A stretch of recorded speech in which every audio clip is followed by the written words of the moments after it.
सभी को good morning. आपको पता है कि अपने पार्ट फर्स्ट में टॉपिक जो शुरू कर रखा था पाचन तंत्र, और पाचन तंत्र का अपने एक वीडियो कंप्लीट कर लिया था जिसमें आपको मुख गुहा, ग्रास नली और आमाशय तक बातें अपन ने कर ली थी कि भोजन का पाचन है वो मुख गुहा से प्रारंभ होता है। मुख गुहा के बाद में अपन पढ़ा ग्रास नली। ग्रास नली में भोजन का पाचन नहीं होता है। वो ग्रास नली का काम क्या होता है? मुख गुहा से पचित भोजन को आमाशय तक पहुंचाती है। फिर आमाशय में हमने पढ़ा कि प्रोटीन का पाचन प्रारंभ होता है और आमाशय आहार नाल का सबसे चौड़ा भाग है। और आमाशय के बाद अपन आहार नाल का जो सबसे इंपॉर्टेंट भाग है छोटी आंत, ये पढ़ने जा रहे हैं। छोटी आंत आहार नाल का सबसे लंबा भाग है। लंबाई की मैं यदि अप्रोक्सीमेट बात करूं लगभग तो 7.5 मीटर होती है, लगभग 7.5 मीटर। अब ये जो छोटी आंत है ये आहार नाल का सबसे लंबा भाग होता है और इसमें यकृत ग्रंथि तथा अग्नाशिक ग्रंथि के द्वारा जो रस स्रावित होते हैं वो आकर मिलते हैं। यकृत ग्रंथि है वो पीत रस स्रावित करती है, अग्नाशिक ग्रंथि है वो अग्नाशिक रस स्रावित करती है। पीत रस जो यकृत ग्रंथि द्वारा स्रावित है और उसका जो पीएच मान होता है वो कितना है? 7.8। पीत रस ये काम, इसके जो कार्य भोजन में जो वसा होती है ना, हमने पढ़ा था आमाशय में प्रोटीन का पाचन प्रारंभ होता है। अपन यहाँ देखो क्या देखेंगे, यहाँ जो पीतरस है ये वसा के पाचन में सहायक है। वसा में घुलनशील विटामिन कौन सी? ए, डी, ई, के का अवशोषण करता है कौन? पीतरस। और ये भोजन को कौन सा माध्यम प्रदान करता है? क्षारीय माध्यम प्रदान करता है। मैंने वहां आपको HCl पढ़ाया था ना आमाशय में कि HCl हाइड्रोक्लोरिक अम्ल कौन सा माध्यम प्रदान करता है? अम्लीय माध्यम। और ये भोजन को कौन सा माध्यम प्रदान करता है? क्षारीय माध्यम। तो बताओ कौन सा रस है या कौन सा एंजाइम भोजन को क्षारीय माध्यम प्रदान करता है? पीतरस। पीतरस के बाद अपन यहाँ अग्नाशय ग्रंथि पढ़ेंगे। अग्नाशय ग्रंथि अग्नाशय रस स्रावित करती है जिसका पीएच मान लगभग 7.7 होता है। अग्नाशय ग्रंथि है वो 3 प्रकार के एंजाइम स्रावित करती है। एक का नाम है ट्रिप्सिन, एक का नाम है लाइपेज, एक का नाम है एमाइलेज। ट्रिप्सिन, लाइपेज और एमाइलेज। जो ट्रिप्सिन है ये भोजन में उपस्थित प्रोटीन, भोजन में उपस्थित प्रोटीन का पाचन कौन सा एंजाइम करता है? ट्रिप्सिन। ट्रिप्सिन के बाद दूसरा आता है लाइपेज। लाइपेज जो है भोजन में उपस्थित वसा का पाचन करता है। किसका पाचन करता है? वसा का। आगे आता है एमाइलेज। एमाइलेज का काम है कि ये भोजन में उपस्थित कार्बोहाइड्रेट, किसका?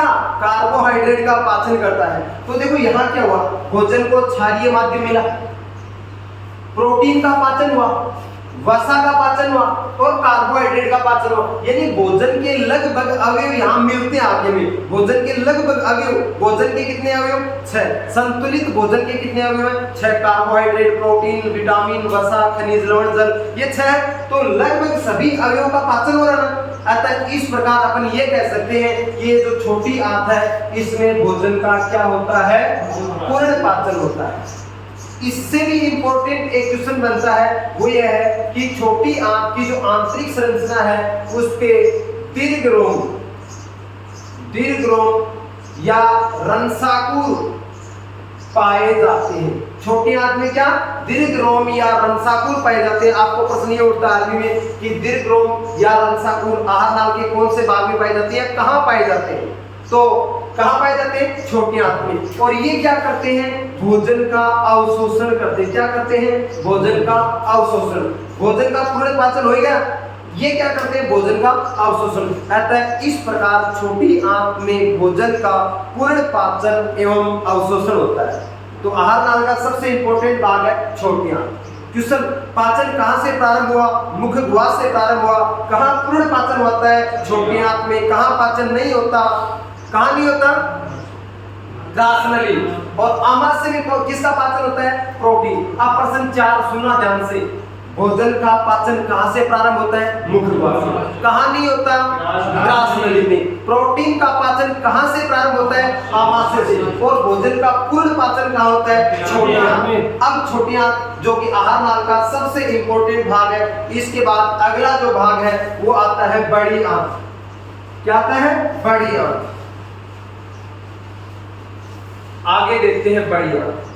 चलो बड़ी आंत, बड़ी आंत, बड़ी आंत में कोई भी खास बात नहीं इतनी। बड़ी आंत में इतना ही आपको याद रखना है कि भोजन पाचन तो हो गया, पाचन के बाद कुछ भोजन ऐसा भी होता है जिसका पाचन नहीं होता, उसे अपचित भोजन कहते हैं। क्या कहते हैं? अपचित भोजन। और बड़ी आंत का क्या काम होता है? ये जो अपचित भोजन होता है, इससे जो जल का अवशोषण क्या करता है? जल का अवशोषण करता है। तो बड़ी आंत क्या करती है? जो अपचित भोजन है, जिसका पाचन नहीं हुआ, उस भोजन से जल का अवशोषण करती है। ठीक है ना। एक क्वेश्चन और बनता आगे कि छोटी आंत, छोटी आंत और जो बड़ी आंत है, जो बड़ी आंत है, इन दोनों की जो संधि स्थल है, दोनों जहां अलग अलग होती है, दोनों अलग अलग ही तो है, और इनका जो संधि स्थल होता है ना, उस संधि स्थल पर एक अंगुली के समान संरचना पाई जाती है। उस संरचना को क्या बोलते हैं? अपेंडिक्स बोलते हैं। क्या बोलते हैं? अपेंडिक्स। और अपेंडिक्स एक अवशेषी अंग है। क्या है? अवशेषी अंग है। तो ये आहार नाल अपने पढ़ाया है, ये जो आर्मी के लिए सबसे इंपॉर्टेंट टॉपिक है। और ये मैंने आहार नाल के 5 भाग आपको बताए, ग्रास नली, आमाशय, मुख गुहा, छोटी आंत, बड़ी आंत, आपको क्रम से पढ़ाया है। सारे याद है? एक बार आप ये दोनों वीडियो एक साथ देख लेंगे। ठीक है? ओके।